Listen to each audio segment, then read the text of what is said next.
মুছলিম স্বায়ত্তশাসিত পৰিষদৰ দাবী দিল্লীৰ যন্ত্ৰ মন্ত্ৰত মুছলিম ছাত্ৰ সন্থা অসমৰ অৱস্থান ধৰ্মঘট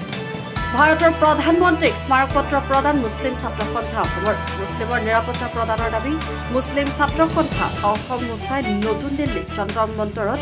অৱস্থান ধৰ্মঘট কাৰ্যসূচী ৰূপায়ণ কৰে ভাৰতৰ প্ৰধানমন্ত্ৰীক স্মাৰক পত্ৰ প্ৰেৰণ কৰে অসমৰ 1971 চনৰ 25 মাৰ্চৰ আগত অহা লোকসকলৰ খিলঞ্জীয়া হিচাপে স্বীকৃতি প্ৰদানৰ দাবী মোৰ্চাৰ মুছলিম ছাত্ৰ সন্থা অসম চমুকৈ মোৰ্চাৰ সভাপতি আছিক ৰব্বানীয়ে কয়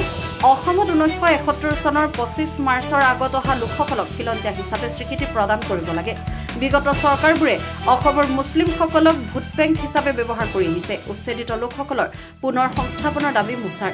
উচ্ছেদ কৰাৰ পূৰ্বে উচ্ছেদিত লোকসকলৰ পুনৰ সংস্থাপনৰ দাবী মোৰ্চাৰ ভূমিহীন লোকক ভূমিপট্টা প্ৰদানৰ দাবী মোৰ্চাৰ বানপানী সমস্যাক ৰাষ্ট্ৰীয় সমস্যা হিচাপে ঘোষণা কৰি ইয়াৰ স্থায়ী সমাধান কৰাৰ দাবীও মোৰ্চাৰ গাঁৱে গাঁৱে লোক আদালত পাতি ডি ভোটাৰৰ সমস্যা সমাধান কৰা অসমত এটি মুছলমান বিশ্ববিদ্যালয় স্থাপন কৰা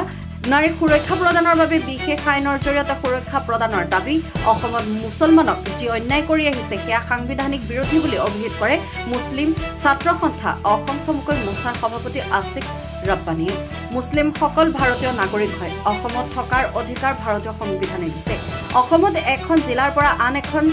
জিলালৈ কাম কৰিবলৈ যোৱা শ্ৰমিকসকলক নিৰাপত্তা প্ৰদানত ব্যৰ্থ মুখ্যমন্ত্ৰী অসমত মুছলিমসকলৰ বাবে মুছলিম স্বায়ত্তশাসিত পৰিষদৰ দাবী কৰে মুছলিম ছাত্ৰ সন্থা অসমে অসমত মুছলিমৰ ওপৰত অত্যাচাৰ কৰি আছে ৰাজ্য চৰকাৰে আৰএছএছক সন্তুষ্ট কৰাৰ বাবে মুখ্যমন্ত্ৰী হিমন্ত বিশ্ব শৰ্মাই কাম কৰি আছে ব্যুৰো ৰিপৰ্ট নিউজ আপডেট অসমত মুছলমানৰ সুৰক্ষা লাগে আৰু সুৰক্ষাৰ স্বাৰ্থত আমাৰ কিছুমান দাবী আমি উত্থাপন কৰিছোঁ আজি চাওক 1925 মাৰ্চৰ পূৰ্বত অহা লোকসকলক খিলঞ্জীয়া হিচাপে স্বীকৃতি প্ৰদান কৰিব লাগে আমাক অসমত মুছলিম সাহিত্য পৰিষদ লাগে আমাৰ যিবোৰ যি হাৰাশাস্তি চলি আছে যিবোৰ সকলক গাঁও লোক আদালত পাতি সমস্যাটো সমাধান কৰিব লাগে উচ্ছেদৰ পূৰ্বে উচ্ছেদিত লোকসকলক পুনৰ সংস্থাপনৰ ব্যৱস্থা কৰিব লাগে আজি উচ্ছেদৰ নামত ৰাজনীতি বন্ধ হ'ব লাগে আজি আমাৰ যি গৰাকনীয় সমস্যা আছিলে এই গৰাকনীয় সমস্যা এই সমস্যাসমূহ সমাধান কৰিব লাগে অসম চৰকাৰে কাৰণ আজি বৰ্মৰীয়াসকলে কিন্তু এই সমস্যা নবেলাই ৰাজনীতি কৰি আহিছে আজি মুছলমানসকলক তেওঁলোকে বাহিৰৰ দৃষ্টিৰে চোৱা নাযায় আজি বিজেপিয়ে হওক বা কংগ্ৰেছে হওক